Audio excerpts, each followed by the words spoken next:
In 1941, young American pilots were dying, not in combat over Europe, not fighting the Japanese in the Pacific.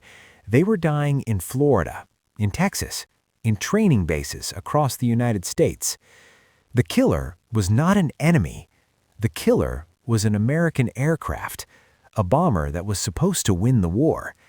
Instead, it was creating widows faster than any German fighter ever could. This is the story of the Martin B-26 Marauder, the plane that earned a nickname no aircraft wants. They called it the Widowmaker. And before this story ends, you will understand why pilots would rather face prison than climb into this cockpit. Let me take you back to 1939. War is spreading across Europe. The United States military knows that American involvement is only a matter of time. They need new weapons, better weapons, faster weapons. The Army Air Corps sends out a request. They want a new medium bomber. It must be fast. It must carry a heavy bomb load. It must fly higher and faster than anything the enemy has. Speed is the priority. Speed above everything else. The Glenn L. Martin Company answers this call. Their engineers design an aircraft that looks like nothing else in the American arsenal. The body is round and sleek like a torpedo. The engines are massive. And the wings are short. This is where the problems begin. Aircraft wings create lift. Bigger wings create more lift. Slower aircraft can have smaller wings because they need less lift at low speeds. But a fast aircraft with small wings needs tremendous speed just to stay airborne. The Martin engineers knew this. They calculated the numbers. They designed an aircraft with the highest wing loading of any American bomber. Wing loading is the ratio of aircraft weight to wing area. High wing loading means high speed requirements. High speed requirements mean high danger. On paper, the numbers worked. In reality, those numbers would kill hundreds of young Americans. The B-26 Marauder first flew in November 1940. Test pilots reported that the aircraft was fast, very fast. It met all the speed requirements. The military was pleased. Orders were placed. Production began. Hundreds of B-26s would be built. But test pilots also reported something else. The aircraft was demanding. It required constant attention. There was no room for error. A moment of distraction could be fatal. These warnings were noted. They were not acted upon. In 1941, the first B-26 units began training. Young pilots fresh from flight school arrived at bases expecting to learn how to bomb the enemy. Instead, they learned how to fear their own aircraft. The problems started immediately. Takeoffs were dangerous. The B-26 needed a long runway and high speed to get airborne. Pilots trained on slower aircraft struggled to adapt. They would pull back on the controls too early. The aircraft would stagger into the air without enough speed. Then it would stall. A stall in a B-26 was not like a stall in other aircraft. Other bombers would mush down gently, giving pilots time to recover. The B-26 dropped. It snapped. 1 second you were flying, the next second you were falling. There was no recovery. There was no second chance. Landings were even worse. The approach speed for a B-26 was much higher than other bombers. Pilots had to come in fast and hot.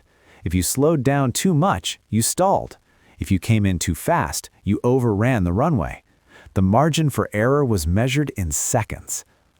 MacDill Field in Florida became the epicenter of this disaster. This was a major B-26 training base. The weather was good, the runways were adequate, but none of that mattered when the aircraft itself was the problem. Crashes became routine, not weekly, daily. Pilots and crew died in takeoff accidents. They died in landing accidents. They died in training flights over the Gulf of Mexico when something went wrong and there was no time to fix it. The waters around Tampa Bay became a graveyard. Aircraft went down in the shallow waters so often that salvage crews could not keep up. Wreckage littered the seafloor. Bodies were sometimes recovered, sometimes they were not. Locals began to notice. They saw the smoke columns rising from crash sites. They heard the explosions. They watched ambulances racing to the airfield. Word spread through the community. Something was very wrong at MacDill Field. A phrase emerged that captured the horror. One a day in Tampa Bay. This became dark humor among pilots. One aircraft crashing every day into Tampa Bay. One crew dying every day. One set of families receiving telegrams every day. Was it literally one per day? Historians debate the exact numbers. Records from that era are incomplete. Some say the phrase was exaggeration. Some say it was understatement. But the fact that such a phrase existed tells you everything about the reality. Young pilots began to talk among themselves, in barracks, in officers' clubs, in quiet corners away from commanders. They shared stories of friends who had died. They discussed the aircraft's flaws. They wondered why nothing was being done. Fear spread through B-26 units. Some pilots developed what was politely called combat fatigue. But this was not combat fatigue. This was terror of their own aircraft. Men could not sleep knowing they had training flights the next morning. Men vomited before climbing into cockpits. Some pilots made a decision that could end their careers. They refused to fly. They told their commanders that they would not take the Widowmaker into the air.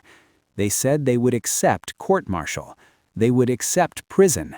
They would accept anything except climbing into that cockpit. This was extraordinary. America was at war. Refusing orders could result in severe punishment. These men knew the consequences, and they calculated that prison was better odds than flying the B-26. The military response was not compassion. It was not investigation. It was denial. Commanders told pilots that the problem was pilot error. The aircraft was fine. The pilots were not good enough. They needed more training. They needed better discipline. They needed to stop complaining and do their duty. Training films were produced. Manuals were rewritten. The military insisted that proper technique would eliminate accidents. The message was clear. If you crash, it is your fault, not the aircraft, your fault. But pilots kept dying, and the numbers kept rising. Senator Harry Truman was heading a committee investigating waste and inefficiency in the military. Stories about the B-26 reached his attention. There were calls for investigation. There were demands for answers. The military pushed back. They did not want civilians questioning their equipment choices. The Glenn L. Martin Company faced difficult questions. Why were the wings so short? Why was the aircraft so unforgiving? Company officials defended their design. They had delivered exactly what the military requested, a fast bomber. The specifications were met. The contract was fulfilled. Meanwhile, more telegrams were being delivered. More mothers were opening doors to find officers with folded flags. More wives were becoming widows. More children were losing fathers. And the war had not even really begun for most of these men. Something had to change. Eventually, it did. Engineers went back to the design. They lengthened the wings. This reduced wing loading. This lowered the stall speed. This gave pilots more margin for error. The modified aircraft was designated B-26B. It was still demanding, but it was survivable. Commanders told pilots that the problem was pilot error. The aircraft was fine. The pilots were not good enough. They needed more training. They needed better discipline. They needed to stop complaining and do their duty. Training films were produced. Manuals were rewritten. The military insisted that proper technique would eliminate accidents. The message was clear. If you crash, it is your fault, not the aircraft, your fault. But pilots kept dying, and the numbers kept rising. Senator Harry Truman was heading a committee investigating waste and inefficiency in the military. Stories about the B-26 reached his attention. There were calls for investigation. There were demands for answers. The military pushed back. They did not want civilians questioning their equipment choices. The Glenn L. Martin Company faced difficult questions. Why were the wings so short? Why was the aircraft so unforgiving? Company officials defended their design. They had delivered exactly what the military requested: a fast bomber. The specifications were met. The contract was fulfilled. Meanwhile, more telegrams were being delivered. More mothers were opening doors to find officers with folded flags. More wives were becoming widows. More children were losing fathers. And the war had not even really begun for most of these men. Something had to change. Eventually, it did. Engineers went back to the design. They lengthened the wings. This reduced wing loading. This lowered the stall speed. This gave pilots more margin for error. The modified aircraft was designated B-26B. It was still demanding, but it was survivable. Training programs were overhauled. Experienced instructors replaced those who had died. New curricula were developed specifically for the B-26's unique characteristics. Pilots learned the aircraft's limits before pushing against them. Transition training was implemented. Pilots no longer jumped from slow trainers directly into the Marauder. They progressed through intermediate aircraft. They built skills gradually. They learned speed management before their lives depended on it. Slowly, the death rate declined. The B-26 began to fulfill its potential. In combat over Europe, it proved to be an effective bomber. Marauder units struck bridges, rail yards, and fortifications. They supported ground forces. They contributed to victory. By the end of the war, the B-26 had achieved something remarkable.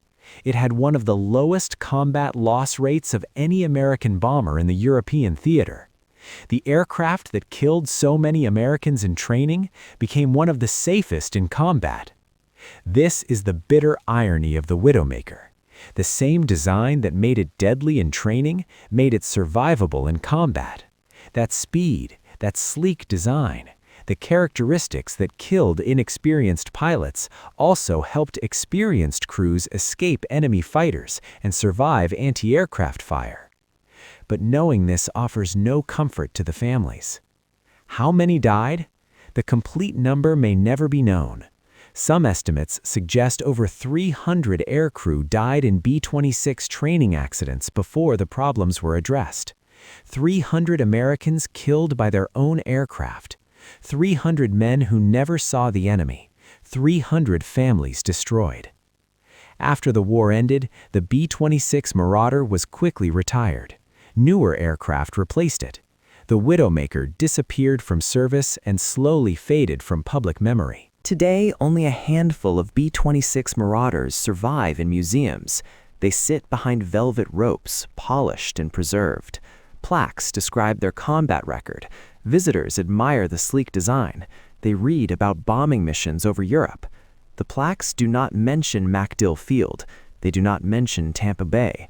They do not mention the young men who died learning to fly an aircraft that demanded perfection from pilots who were still learning. Veterans remembered. The men who survived B-26 training carried those memories forever. They remembered friends who did not come back from routine training flights. They remembered the sound of a stalling engine. They remembered the empty bunks and the sudden silences when someone asked where Johnson was or what happened to Smith's crew. The B-26 Marauder was not a bad aircraft. After modifications, it was an excellent aircraft. It served with honor. It helped win the war. But it earned its nickname, the Widowmaker, and the widows it made were not created by enemy action. They were created by American decisions, by specifications that prioritized speed over safety, by commanders who blamed pilots instead of examining design, by a system that kept building aircraft while the bodies piled up. The lesson of the B-26 should have been learned forever. Sometimes the deadliest enemy is not across the ocean. Sometimes it is sitting on your own runway, waiting for the next young pilot to climb aboard.